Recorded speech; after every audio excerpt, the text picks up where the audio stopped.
It all started on a quiet morning when I stepped out to inspect my orchard, the pride of my family for generations. Rows of apple and pear trees stretched as far as the eye could see, their leaves glistening with dew.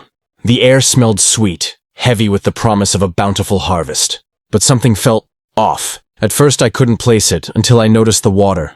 My carefully tended soil, the lifeblood of my orchard, was soaking wet in places it shouldn't be. Then I saw it. Karen, the self-appointed queen of our HOA, had done the unthinkable. She had built a massive drainage pond at the edge of my property. I froze, my heart pounding. Her pristine luxury home loomed in the distance, and between us lay a man-made disaster that threatened everything I'd nurtured. My orchard wasn't just wet, it was in danger of being destroyed. Roots were drowning, saplings were sagging, and every tree seemed to whisper warnings that I couldn't ignore. I stormed over to confront her. Karen, ever the picture of composure, sipped her coffee on her deck as if she had done nothing wrong. "Oh, this pond? It's just for water management," she said with a smirk. But I knew better. I knew she had deliberately diverted excess runoff from her property onto mine, a move designed to punish me for questioning her HOA rules in the past. The audacity of it made my blood boil. This wasn't just negligence, it was a calculated attack. I spent the rest of the day wading through mud, trying to salvage what I could. I dug small trenches, placed sandbags, and did everything possible to save the trees. But deep down, I knew this wasn't just about water or property lines anymore. It was about pride, respect, and standing up to someone who thought they could bulldoze over generations of hard work without consequence. As the sun dipped below the horizon, painting the orchard in golden light, a plan began to form in my mind. Karen may have flooded my orchard today, but tomorrow, I would make sure she felt the consequences of her actions. I didn't just want justice, I wanted her to understand that actions have repercussions, and she had just awakened a storm she couldn't control. This was no longer just about trees. This was about turning the tables, about taking back control, and showing Karen that crossing me came with a price. And I had a plan that would make her luxury life into a living nightmare. The next morning, I woke up determined. My orchard smelled faintly of rot, a painful reminder of what Karen's pond had caused overnight. Several young saplings leaned at unnatural angles, their roots desperate for air. I felt a knot in my stomach, but anger pushed me forward. If Karen thought I would sit quietly while she destroyed my land, she was deeply mistaken. My first step was documentation. I walked every row, recorded every patch of damage, and took precise photos of the water flowing directly from Karen's pond, across the property line, and into my orchard. The flow wasn't accidental. The trench she had carved behind her house acted like a slide, funneling water straight downhill, straight onto my home, my history, my livelihood. When I approached her again, she stood with her arms crossed, sunglasses reflecting the damage she pretended not to see. "You're overreacting," she said sharply. "Water moves downhill. That's just nature." I pointed at the freshly dug trench. Nature didn't dig that with a shovel. Her lips tightened. "The HOA approved the pond. If you have a problem, take it up with them." She walked away with a dismissive wave, confident that the HOA, her kingdom, would protect her. And honestly, she had reason to believe that. She practically controlled every meeting, every vote, and every narrative. But she underestimated one thing. I wasn't fighting alone. I contacted a friend who worked as an environmental assessor. Within a few hours, he arrived with equipment, maps, and a serious expression. "This isn't just runoff," he said while measuring the slope. "This is redirection. And if what I suspect is true, she violated multiple local regulations." His words sparked something inside me, hope. For the first time since discovering the damage, I felt the balance shift. We gathered water samples, recorded videos, and mapped the unnatural flow pattern. Everything pointed to intentional diversion. But I wasn't stopping there. That night, under the cover of darkness, I placed discreet drainage stakes and markers throughout the orchard. If more water came through, the sensors would record it. I wanted undeniable proof, evidence that would dismantle Karen's entire defense. As I worked, I couldn't help but picture her luxury home sitting comfortably on high ground while mine suffered below. It wasn't fair. It wasn't legal.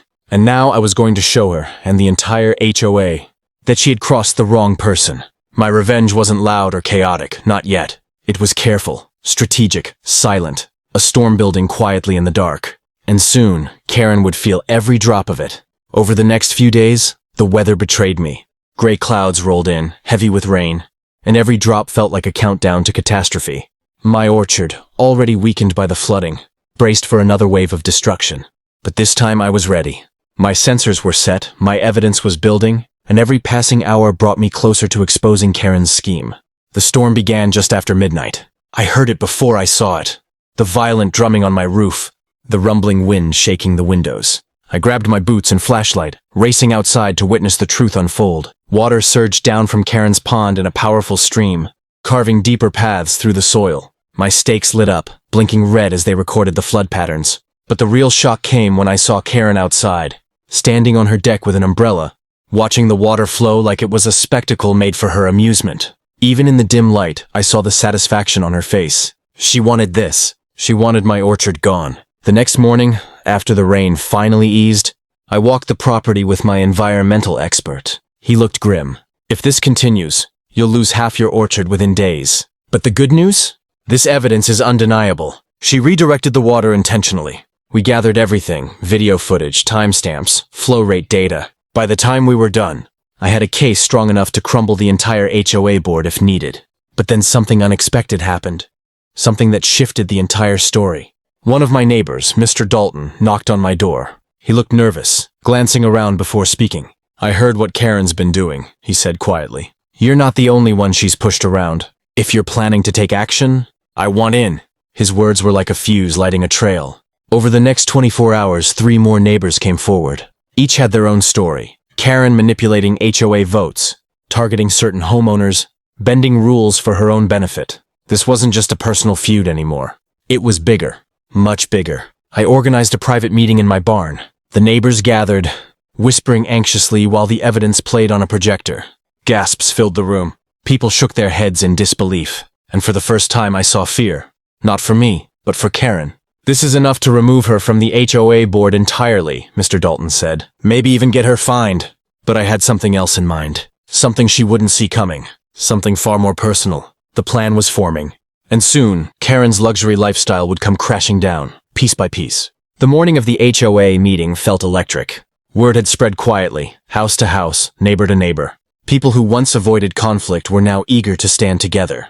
Karen had ruled this community for years with fear, manipulation and fake smiles, but today, she would face the truth she'd tried so hard to bury. I arrived early, carrying a binder filled with every piece of evidence collected over the past week. The room slowly filled, whispers rising like distant thunder. When Karen finally walked in, dressed in her usual designer outfit and smug confidence, she didn't expect what waited for her. She took her seat at the head of the table, as if the throne belonged to her. But not for long. When the meeting began, Karen tried to speed through the agenda as always, until I stood up. "I'd like to present a serious violation," I announced, placing the binder on the table. She rolled her eyes. "If this is about your orchard again," but I opened the binder, and the projector screen lit up. The footage played, water pouring from her pond, the trench she carved, the timestamps, the environmental readings, the flooding patterns. Gasps filled the room. Karen's confident expression cracked instantly. "What is this?" she stammered. "The truth," I replied. "And it's not just about me. It's about everyone you've bullied, fined unfairly, manipulated and ignored. This community deserves better." Neighbor after neighbor stood up. Their voices joined mine. Stories of intimidation, rule bending, financial targeting. The room grew louder, united against the one person who had controlled everything for too long. Karen shrank in her chair, finally realizing her power was slipping. Then the environmental assessor entered with the official report: violations, fines, legal consequences for property damage. The HOA board fell silent, and finally, unanimously, they voted to remove Karen permanently from her position. She was stripped of her authority on the spot. But my revenge wasn't over. Not yet. With her HOA shield gone, the city inspector stepped in.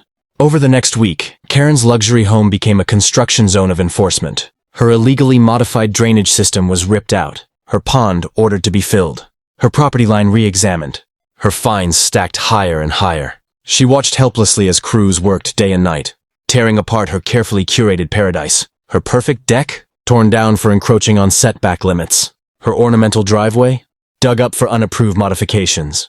Her pond, the source of everything, gone. By the end, Karen wasn't dealing with a single nightmare. She was living in one. And my orchard? Dry, healthy, recovering, and standing strong, just like me. If you enjoyed watching how I stood up to Karen and got my revenge, make sure to hit that subscribe button and turn on notifications so you never miss another crazy HOA story. Don't forget to like this video and drop a comment. What would you do if Karen did this to you?